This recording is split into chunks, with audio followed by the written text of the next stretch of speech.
What is your current emotional operating system? And can you change it? And if so, how? And how can you be more aware of that? And how does that affect our relationships and our business? We're going to be diving into all this and more.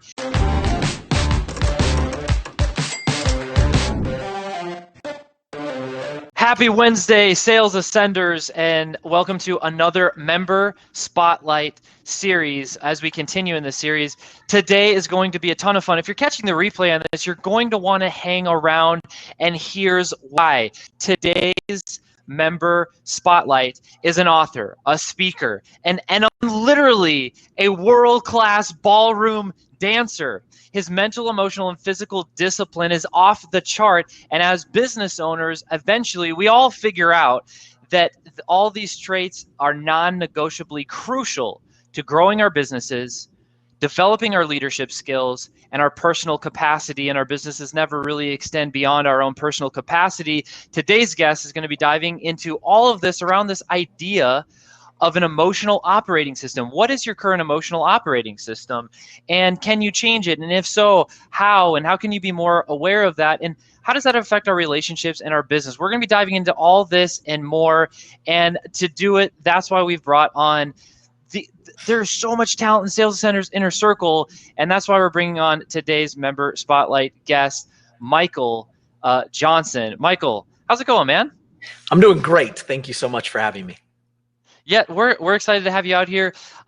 We are loving getting to know more and more Sales Ascenders, members in the Sales Ascenders inner circle. Michael, we've got to hang out and talk multiple times. And I just know enough to know that I can't wait to ask you more questions selfishly, because I want to know this guy. Every time I meet him, he drops like these little bombs. It's like, okay, well, that's a whole other conversation that we can't get into. So we get to get into some of that today. Let's just get right into it with the emotional operating system. Can you tell us more about that? What does that mean to you? Go for the jugular right from the start. Just grab that hole. That's the line. I'm assuming everyone else just wants to get right. Yeah, that's it. You know, your emotional operating system, I started talking about it that way a couple of years back, and it just sort of stuck. And really what it's about is we have an operating system in so many things that we utilize in our world today. We have an operating system in our car. We have one in our refrigerator. We have one in our dishwasher, for goodness sakes, and we have one in our phone. And, you know, the other day, my wife's phone, she has an iPhone, and of course it ran out of storage because that's what iPhones do. And it was out of storage, and of course it had an update on the operating system, and it had been sitting there for months. Finally, she goes, well, my phone is running so slow. I don't even know, like, what can I do about it? And I'm like, you have to get some of that stuff off your phone because you don't have enough space to put in the new operating system. And it's such a great metaphor because we all understand that. We get that. If our phone starts to run slightly slow, we have a cow about it and we go, you know what, we've got to do something about this right now. And the funny thing about it is that if you take a second and realize that I've got to maybe put the old videos and the old memories away in storage, and stop telling some of those old stories, whether they were good or bad. Sometimes you got to put them away. You got to just take them out to the side and go, you know what? I've got to put in the new operating system and learn how to operate with some new stories, with some new belief systems and new values so that I can actually proceed forward and take the next steps to attain whatever it is that I'm going after, whether it's your business or whether it's your personal life or with your kids or your relationship. It doesn't really make a difference because your old operating system will get you what you've always gotten. And unfortunately, that was great to get you to here, but not anymore. Right now we have to upgrade. And so we have to get rid of some of the space or gain some space that we need from getting rid of some of the old videos, the old pictures, the old things on our phone, the apps we don't use. And then we have to upgrade. And when we upgrade, we always have that crazy experience where we turn on our phone right after we upgrade it and we go, where are all my apps? Wait, where's all this? Oh, wait, it changed my default settings. I don't know what to do with this. And we freak out for like 2 days while we try to organize it all. And I think our own emotional operating system is much like that because we weren't taught it in school.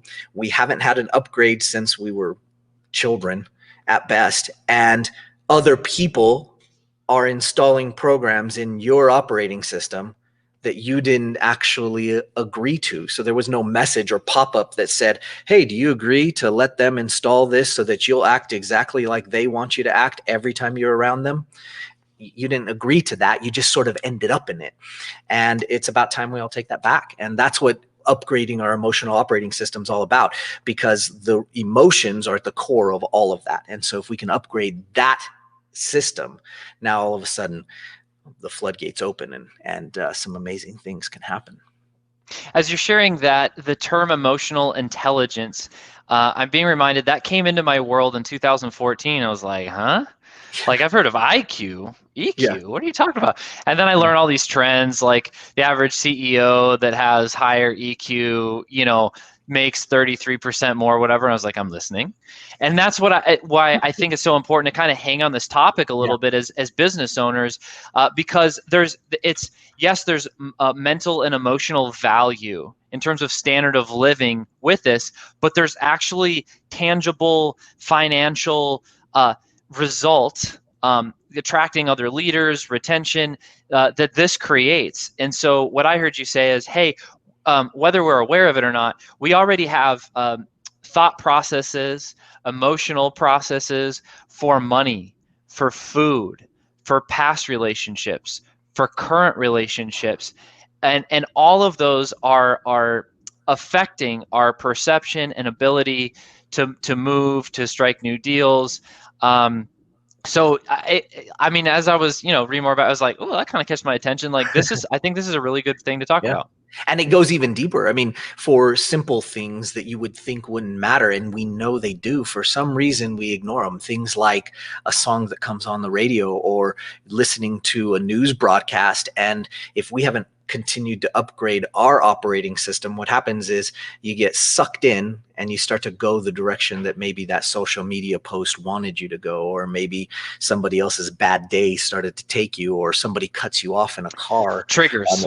Yeah, it's all these triggers, and you have to have a system.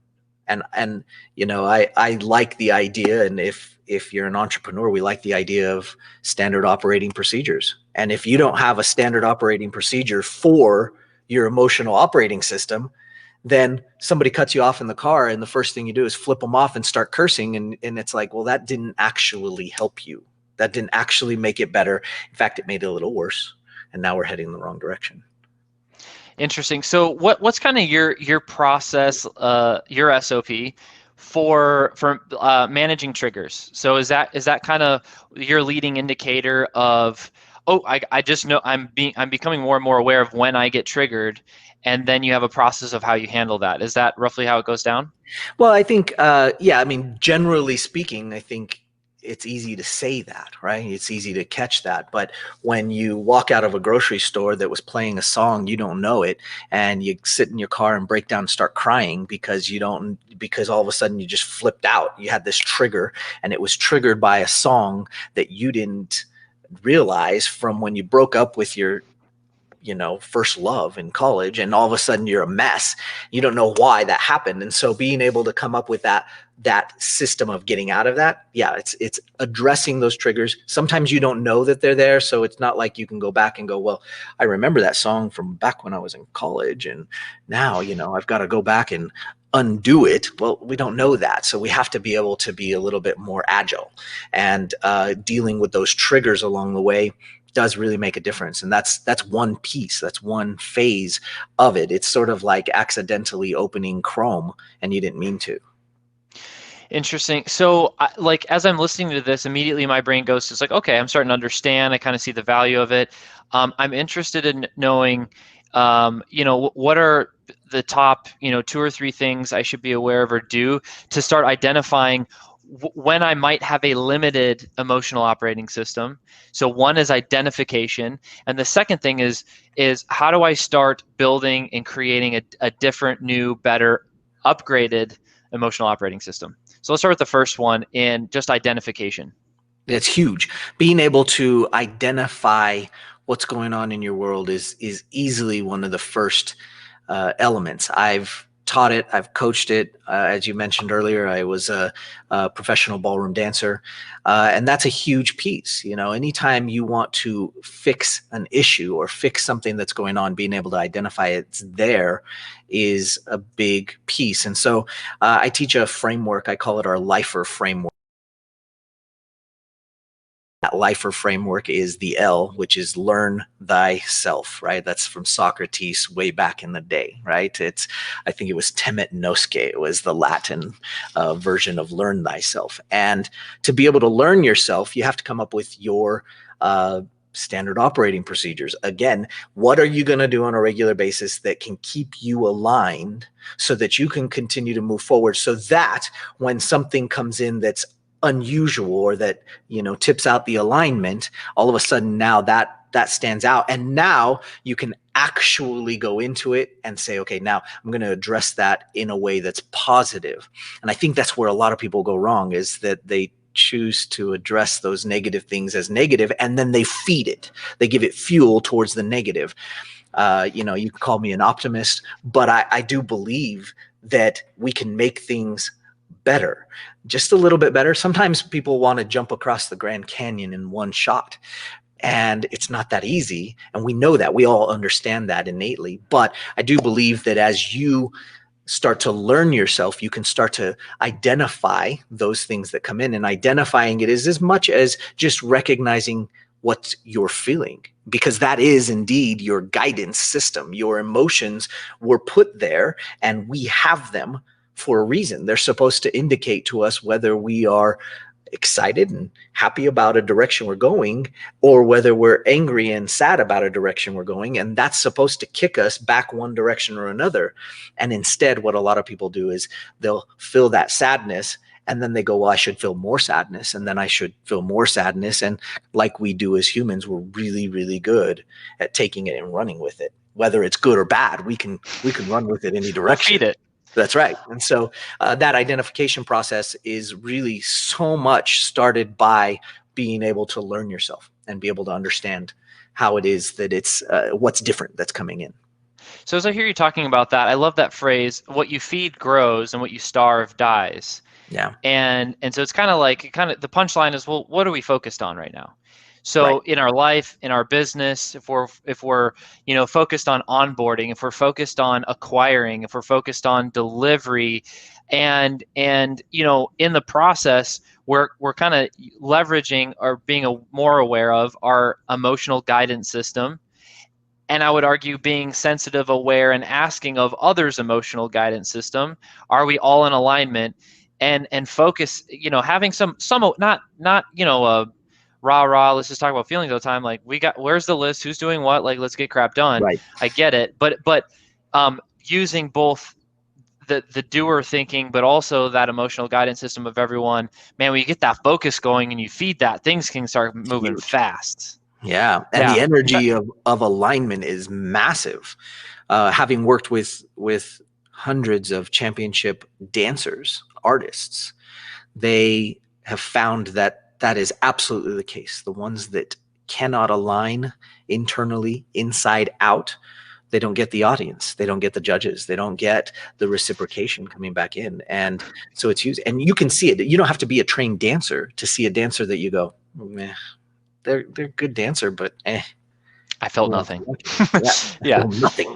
I feel nothing. So I have this running argument that entrepreneurs are really business artists, because there's a lot of creativity and a lot of art in it. What's created from the heart is felt by the heart. And it's crazy if it's dance, if it's music, if it's business, if it, like, whatever the vehicle, the mechanism is, there's this element of emotional awareness and connection that drives exponential return.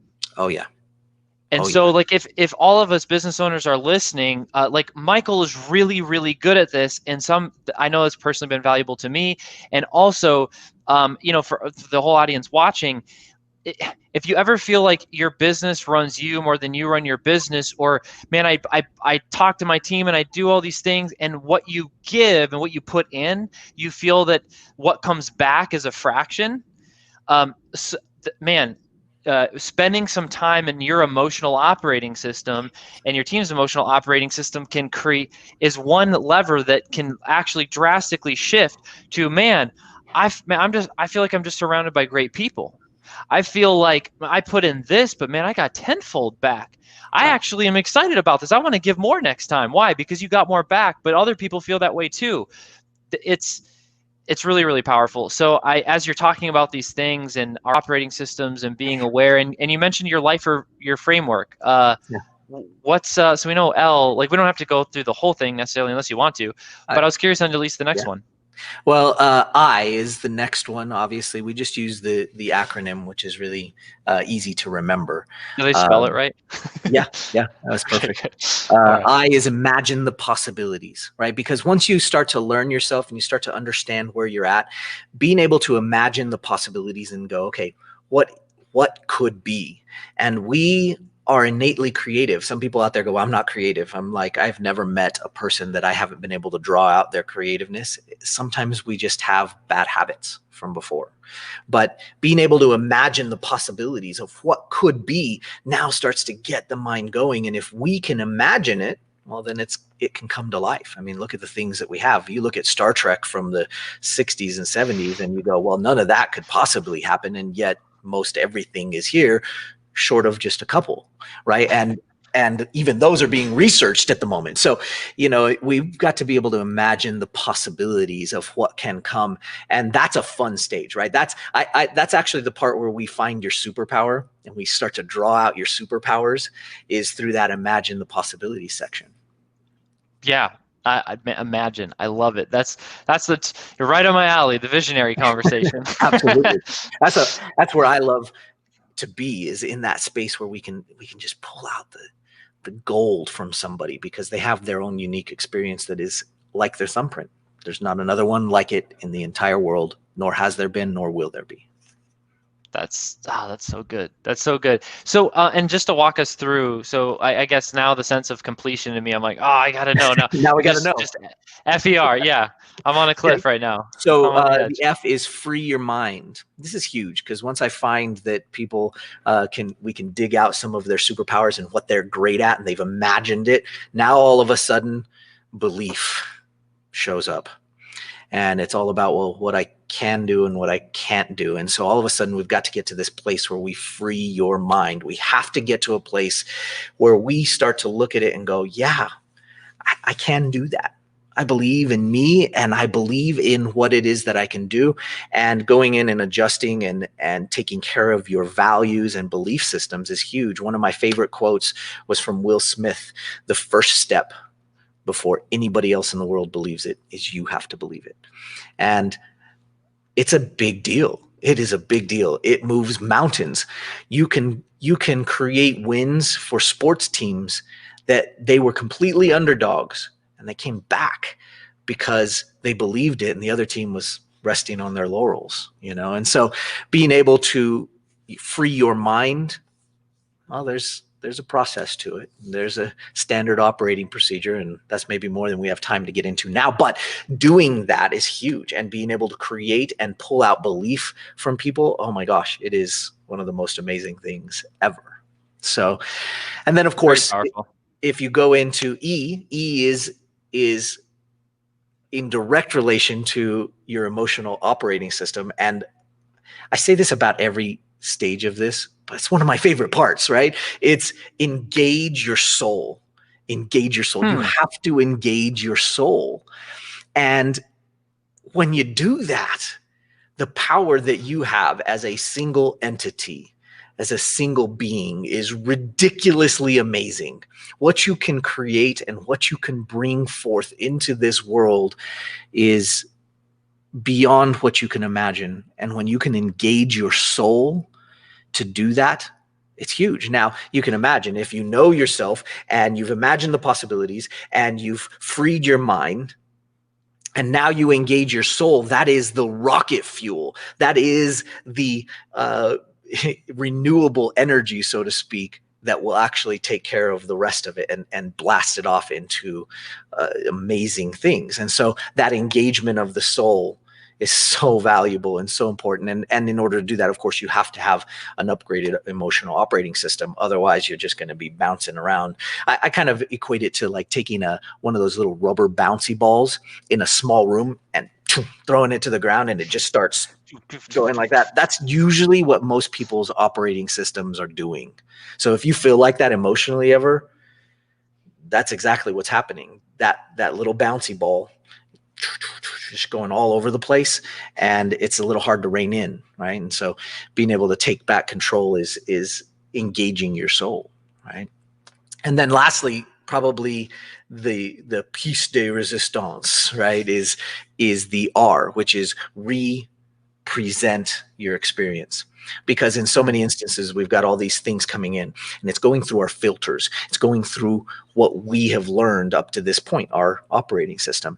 And when we regurgitate it back out, we have to represent our experience in the best possible way to be able to head towards what it is that we want. Our goals, our dreams, our aspirations, our personal legend, as it were, and being able to represent that in a positive light, in a way that actually can propel us forward, is huge, right? And we have to change things like our language systems and the way we speak to ourselves, to others, and the way we interpret things coming in. It's huge.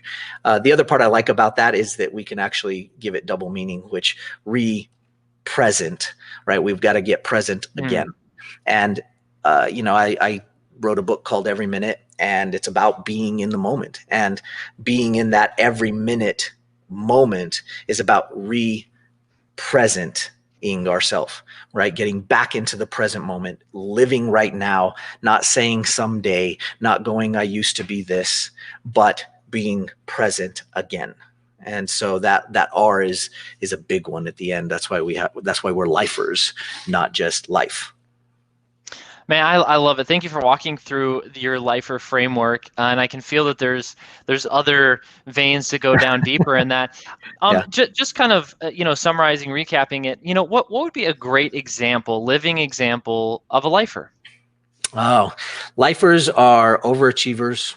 They tend to be hard workers, sometimes unnecessarily, because when you're in sync and in a line, you can go, and when you're not, usually we replace that with hard work and a lot of grind, and other people look from the outside and they go, you're working so hard. How do you do it? And sometimes when we're in alignment and we're in great shape moving forward and we're in that L.I.F.E.R. moment, we look at it and we go, oh yeah, I guess we are working hard. And so we've been trained as a community and as a society to go, we're working hard. And really we think, I didn't really work today. I just kind of did my thing and it was awesome. And so being in that L.I.F.E.R. moment, being in this place where we're constantly educating and learning ourselves is huge. Being able to constantly be in that space and know that we're trying to have constant and never-ending improvement, that we're trying to continue to improve every day. Not that we're trying to be perfect, because that's nearly impossible. But I do believe that brings to light what a L.I.F.E.R. is. And it's not that we're perfect, it's that we're heading down the path of our personal legend. Shout out to Paulo Coelho and The Alchemist. If you haven't read that book, you need to. It's a life changer. And talking about your personal legend is huge. I believe we have one. I believe you have one. If you don't know what it is, I feel sorry for you. Right? You need to find it. You need to find your personal legend, and you need to start heading towards it, because that's what it's all about. That's powerful. So I like getting into like just meeting people and feeling out where their interests are, because in this world, there's so many different things to learn. There's so many different directions we can all go. As business owners and entrepreneurs, we think about 50 of those things a day probably. Yeah. But yet here we are having this conversation. You've clearly spent a lot of time, developed thought going down this path. Why is it so personally impacting to you? I started ballroom dancing when I was 5.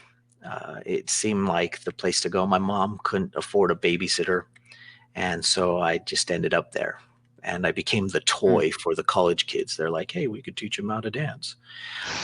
And I started heading down that path, and realized along the way that I wanted to be a professional. Realized that was a far shot, and kept heading down this path of going after what this dream was. And, you know, so many years later, I guess it was maybe 20, 30 years later, Wow. I was judging a competition that I had first competed at as a kid. And of course, that brings a lot of reflection. And so as I stood there judging the other pros on the floor and the other people on the floor, you know, I had two mentors on the left and a couple of the newly crowned champions on my right. We're all standing there, and this is supposed to be like, this is like top of the hill, right? And I'm reflecting back to this being my first comp, and I thought to myself, this cannot be all there is for me, which is a weird thought considering that was like, I was blinders on and I was going to be a pro. I was going to be a champion. I was going to be a judge. I was going to be an examiner. And I did all that. And I'm standing there going, this can't be it. This cannot be it. And along the way, I took a look back, and along the way, I had done everything I needed to upgrade along the way, but it was 100% selfish. I was just out for me. I was just out for me getting to that next level, improving to the next phase. And it wasn't really about anybody else. I'd gotten all the certifications, but it was still for me. And as I stood in that moment, I looked around and thought, gosh, you know, it's time. It's time for me to do something where I give this back, because it really, really actually wasn't about me. It was about what I needed to become so that I could actually give back and be able to do that for other people. And realized I just had a much larger voice than I could actually do standing there judging. And that wasn't the end of my path. I didn't have a broad enough reach to be able to do what I had been trained to do for other people. So I love hearing about this journey and dance, and that realization, that turning point for somebody of when they realize where they're useful to others and how to be useful to others. Like, oh, I'm useful here, and here's how I like share it and give it, and then it becomes useful. It's a really, really powerful turning point in someone's journey. And yeah, so where does NLP, where does emotional intelligence kind of cross in this journey and realization of, man, this can't be it, and then you process that, and then you kind of get this upgraded or bigger vision? Well, when I was on that journey, I was about 3 years into my pro career, and I realized I was going nowhere. I mean, we weren't making any cuts. We weren't doing anything. And so I started looking out, and like so many of us did, we went to an Anthony Robbins seminar. You know, like, you want to upgrade, you go to Anthony Robbins seminar. Yeah, he's the guy. You know, I kind of looked at that and I went, he learned that from somewhere. He's not the first one to do it. And so I dug in, and I was like, who'd he learn that from? So I went backwards and backwards, and I found John Grinder and Richard Bandler, and they were the creators of NLP. And NLP is really, for a long time, it was misunderstood, and it seemed like a little like, you know, crazy stuff. Now it's a lot more accepted, and people use it in a lot of different areas. It's really about modeling. It's about modeling what worked. It's about modeling things that people do well. And the funny thing is that's not giving a positive or a negative to things. Sometimes people do sadness really well. And the thing that freaks them out the most is when I sit there and I ask them, hey, how do you do that? Can you teach me? And they're like, wait, what? No, I don't want to do that anymore. And I'm like, well, you do it really well. Can you show me how to do it? Because I figure if you have an on and an off switch, and you only know how to turn it on, we better learn how to turn it off. So if you know how to turn it on and you could teach me how you turn it on, I can teach you how to turn it off. That's really useful. So when we start to look at something from the perspective like NLP is a set of tools. And it's a set of modeling experiments that they put together, and they gave it a label and said, this is NLP. And a lot of people have developed it and taken it and really just blown it up in different arts and healing and sports and business and sales. And, you know, they've used NLP in so many different ways. And the truth of it all is just that it's a modeling tool. It's a tool to learn how to do things that people do well, which we do everything well. If you get angry, well, that's a thing you do well. You can also learn how to do it, how not to do it well. And so Yeah. it's kind of a dichotomy. Yeah, And so it's kind of weird how that operates, you know? as you talk about NLP, I just think neuro linguistic programming, and it's like if I remember, I mean, we can take a lot of examples of things I've tried to learn, but guitar is one of them. Where I sat down originally, I was like, I know where my fingers need to go. Why are my fingers going there? It's like I'm like, no, Yeah. there, like I can see it. Why are you not working?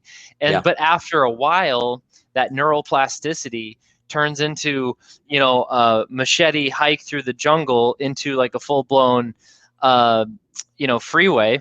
Yeah. And without looking or thinking about it too much, you can hit a couple different chords, and it's like there's literally this repetition. So I've always just thought of it as like repetition. I've never like thought of it in this modeling framework. I've heard Tony talk about that, and as you're saying this, I was like, okay, so you went back to who Tony learned from. Those people, who did those people learn from? Did you ever go? Yes, I did actually, because I love Yes, going I'm to so the excited. source. I love going to the core of things. That's how I teach.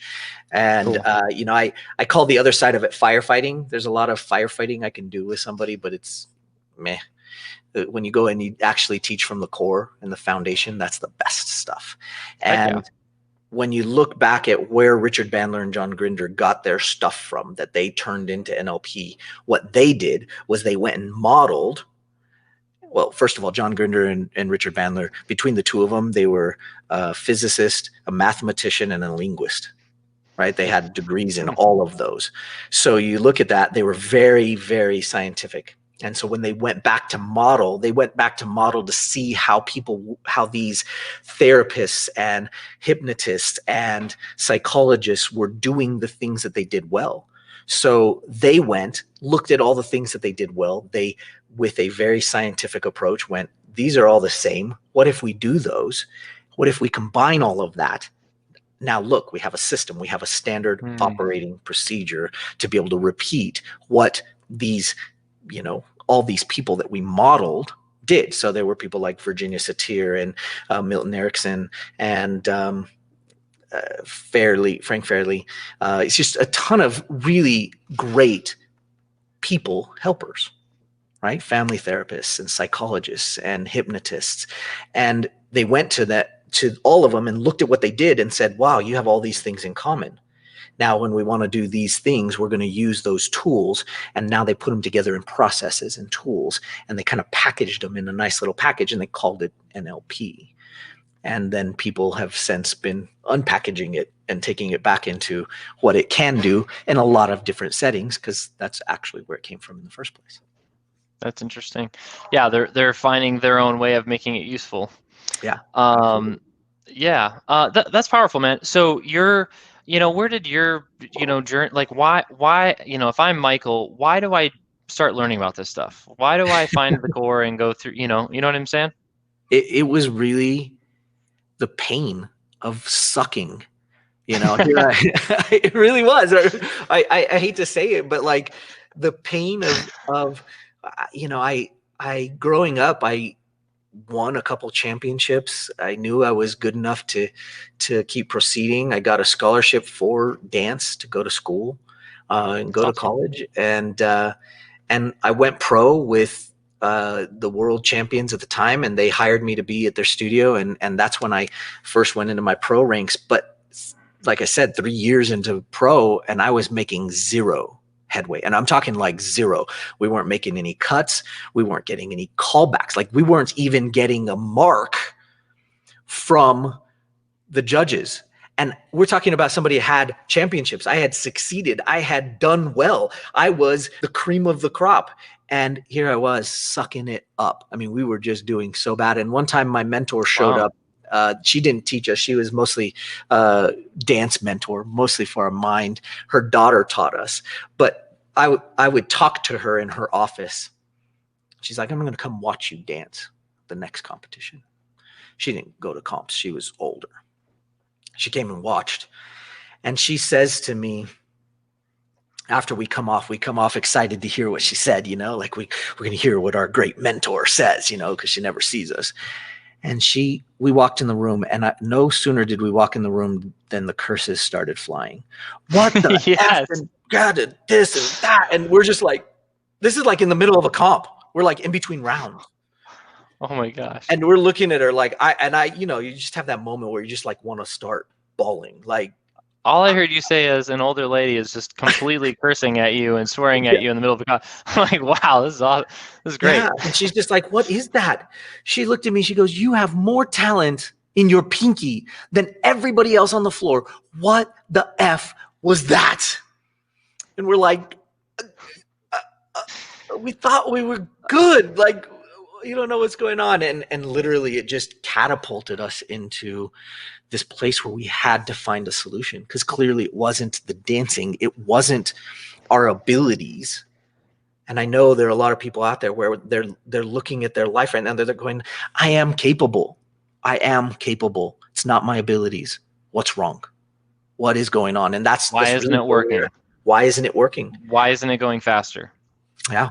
And that's what kind of set me into that path. And I was like, I have to find out. I have to find out what is stopping me. Interesting. So that started the journey, and now that you've kind of gone through it, where's that breakthrough moment? Where's that aha? At least it's a journey, right? Where's Sure. One of those aha moments where you're like, oh, it finally connected, and then we started seeing the results or the improvement, and tell us more about that. There were two distinct moments that come up in my mind. One was for us, and we went in and went back to competing. I'd done a whole bunch of this stuff, and we're getting ready for the US 10 dance championships. We're up in a room, got the headphones in, jamming out. My wife's in the other room getting her makeup on. I'm jumping around, getting warmed up. And our roommates at the time, they were down competing, but they weren't in the room. He had left his Doc Martens just sitting right under the bed. I'm jamming around, have my headphones in, and I got too close to the bed, and I jumped on it, and my ankle popped. And we were supposed to go on in like an hour. So frustrating. I look down, and my ankle goes, blows up. And I'm looking at this, and I'm like, I can't tell. What just happened? I can't tell my wife. She'll kill me. So I'm watching this thing blow up. I had sprained my ankle numerous times. I'm like, okay, I just sprained it. What am I going to do? So I pull out my bag. I start wrapping it up as tight as I can. And I'm just like in agony. I'm like, I'm just going to wrap it up. I'm not going to tell anybody. And literally that weekend, that night and the next night, we made the final for the first time. And you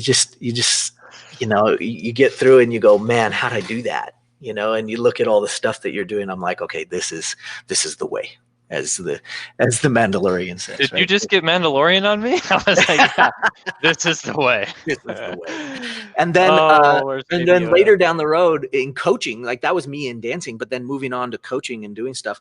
I remember working with this team, and they had never beaten the team they were going to compete against, and just going in and being able to provide that belief.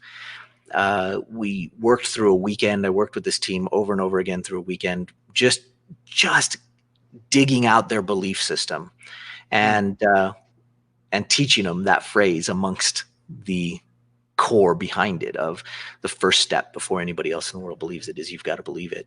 And they went on to compete that year, and they'd never beaten this other team. The other team was undefeated. And they went in and they beat them at the end. They beat them, they pulled it out. And I had taught and trained a bunch of the people on the other team. And right after, they're holding up the trophy and they're like yelling, the first step before anybody else in the world believes it. Like they're yelling this in this arena. And it was one of those moments where I was like, yeah, I got this. That's awesome. We're going to do it. That's so powerful. Before we kind of get to some of our closing and last questions for today, for everyone listening to this and everybody like, okay, emotional operating system, hang with me, upgrading this and starting to see the picture of how this applies to business, how this applies to life, how this applies to relationships, how you become a lifer. If you're leaning in on this stuff, Where's the best place for more people to dive into this with you? Easy place to start is magicforlife.com. Magic is with the J, as you can see right there. Yeah. Magicforlife.com. You can find a bunch of resources. In fact, if you go there, you'll find a link to our podcast. So you can find a podcast. We produce stuff 3 times a week, so you can find us there if you want to hear more. And podcasts are free, so how do you go wrong, right? So you can find us at Magic for Life, and that's probably the best way to get a hold of us. You can find us on Facebook, Instagram, all those social media places. That's right. You can find Magic for Life all over the place. Well played on three episodes a week. That's commitment right there. Yeah, we've been doing that for about 2 years, so there's a lot of back episodes, and you should go watch them soon, because we were just discussing pulling down season 1 and just archiving those. Yeah. Okay, that's a nice little hook in there. That's good. So go now, check out Magic for Life, Every Minute Book, and for all the audio lovers, the podcast. Yeah. Sean had a great question that came in earlier, and he was asking about small thinking. So there's actually, like, in this ending section of thinking big, thinking small is kind of where we'll end today. But let's just start with his. Do you feel people think too small? That's an unequivocally easy answer. Yes, absolutely, without a doubt. Right. And you can go a lot of different directions, but thank goodness there were people that didn't think small. We have airplanes, we have cars, we have a cell phone. I mean, that's ridiculous. We can talk face to face. Like, thank goodness people don't think too small.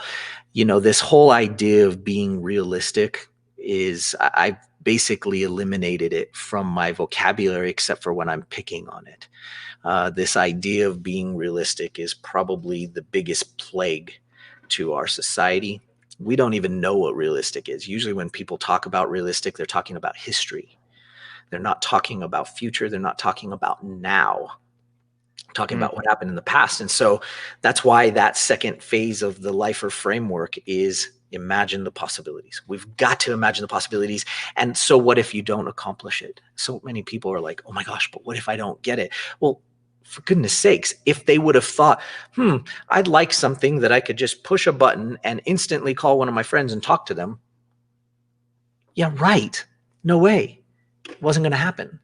So thank goodness they did think bigger. Thank goodness electricity was brought to life after umpteen thousand failures. Thank goodness those guys crashed so many times trying to get a flight.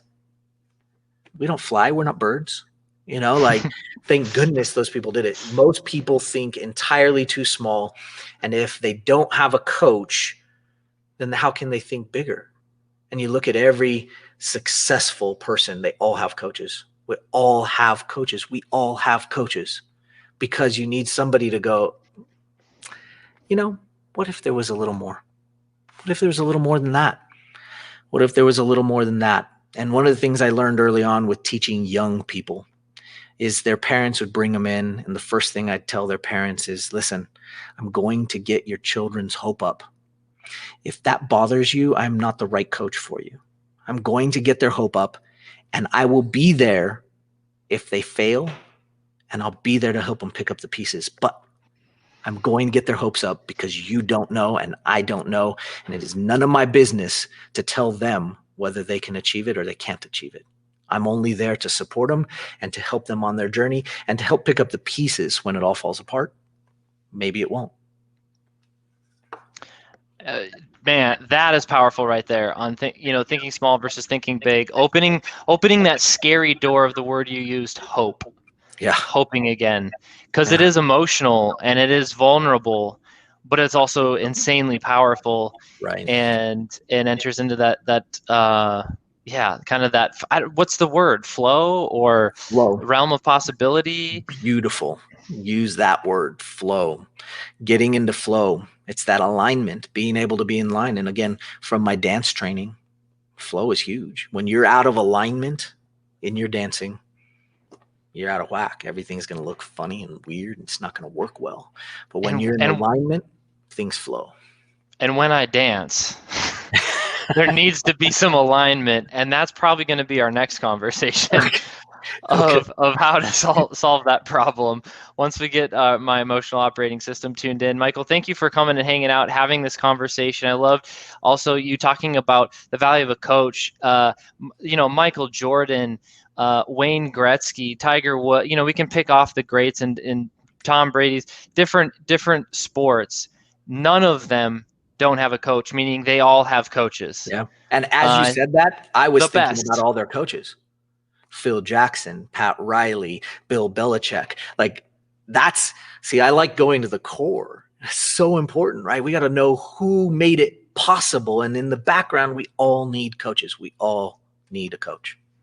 Yeah, of course, in us talking, the phrase that has served me well, that runs through me a lot, is if you want to accomplish something greater than yourself, it requires more than yourself. Right. It's my belief we need each other if we want to go further. So, but Michael, it's been totally fun hanging out, having the conversation. Thank you for taking some time and helping us upgrade our emotional operating system. Sales Ascenders, we will see you next time. Same place. Be back here next week as this member spotlight series continues.